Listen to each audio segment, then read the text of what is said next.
Throughout history, China was not really known as a seafaring empire. Most of their exploration and conquest came by land, with expansion to the west, and each successive dynasty occupied more and more territory west and north of the Central Plains. But there is one big exception to that. There is an explorer from the Ming dynasty who challenges that narrative. He took a large fleet of Chinese ships far beyond China's nearby waters, making 7 voyages of discovery going as far as the Middle East and Africa. He is the one who brought a giraffe back to China, which is now immortalized in this famous painting. And he even had a ship named after him in Star Trek. This is a story of Zheng He, China's Christopher Columbus.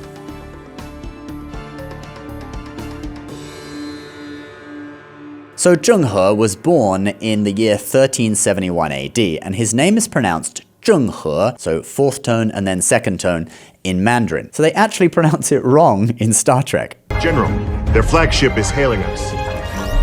Acting Captain Will Riker in command of the USS Zheng He. And it's not pronounced like that. I did think for a moment that he was using Cantonese pronunciation, but no, that would be like, I think, like Jingwo.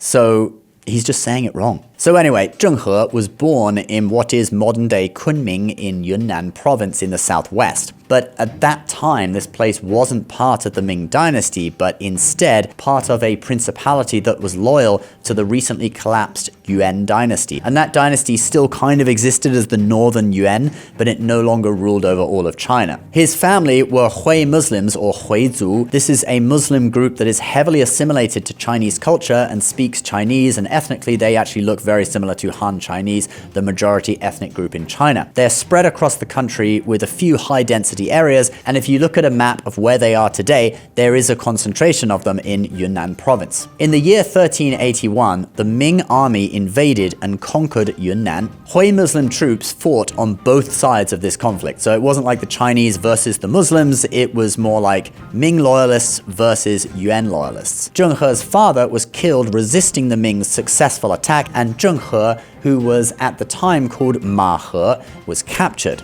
At this time, he would have been 10 years old. The Ming then went and castrated him, I mean, as you would, right? Duh, obvious thing to do. And then put him in the service of the Prince of Yan in Beiping, and that is the old name for Beijing, since the current capital at this time of the Ming is in Nanjing, although that did change later. But the Prince of Yan was special because he later ascended to the throne and became the Yongle Emperor. So from a certain point of view, Zheng He won the lottery. I mean, yes, he did have his balls chopped off, but he got to work directly for the Emperor of China, so, you know, pros and cons. Now, the Yongle Emperor didn't just peacefully ascend to the throne. In 1402, he had to actually forcefully take it from his cousin who had usurped power. And Zheng He, who at this time was still called Ma He, helped by first successfully defending Beiping's reservoir, and then as commander in the campaign to take Nanjing, the capital at the time. When Yongle became emperor, he promoted him to Taijian, or palace eunuch,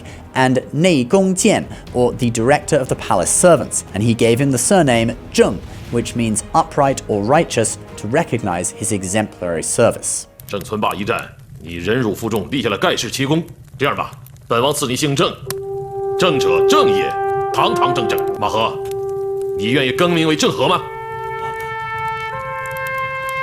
郑和，叩谢殿下。 So Zheng He now has his famous name, and he's personally serving the emperor. When does he set out on his famous voyage?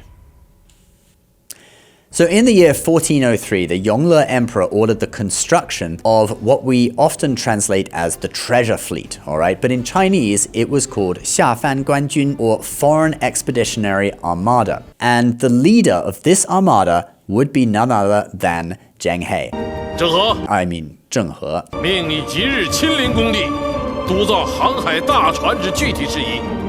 遵旨。 With over 2,800 ships built over a 20-year period, the key ships in this fleet would be called Baochuan, or treasure ships. These were supposedly 300 feet long, which was more than twice the length of any other ship existing at the time. In addition to treasure ships, you had Machuan. These carried horses and tribute gifts to give to other nations. Liangchuan, or grain ships carrying food supplies. Zuochuan, or transport ships. And Zhanchuan, warships, and these were actually the smallest in the fleet. According to historical records, when Zheng He set off on his first voyage in 1405, the fleet comprised about 250 ships in total, with 62 treasure ships and 27,000 men. On Zheng He's first voyage, he made it as far as Sri Lanka, and on the way back engaged a fleet of pirates who were threatening the key trade route known as the Malacca Strait. Zheng's fleet won and captured the pirate leader, who would be executed on their return to China.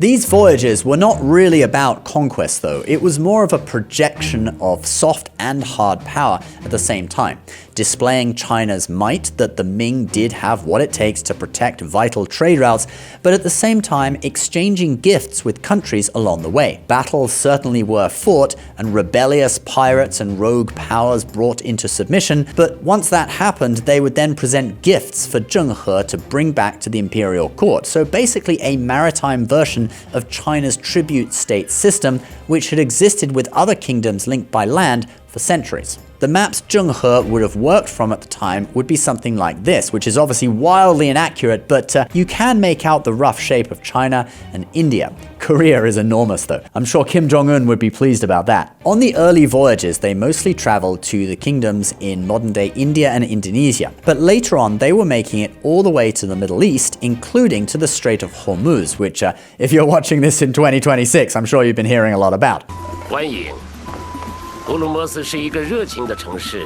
从今天起，您就是我们的贵宾了。 And he also had a secondary fleet that made it all the way to the east coast of Africa. It is also believed that Zheng He did send several ships to Mecca, and some articles will romanticize that he made the Muslim pilgrimage to Mecca himself on one of his voyages, but the historical records actually don't say that. It's more likely that he sent a small fleet of ships there. In the later voyages, the fleet brought back a wealth of exotic animals from Africa, including this giraffe.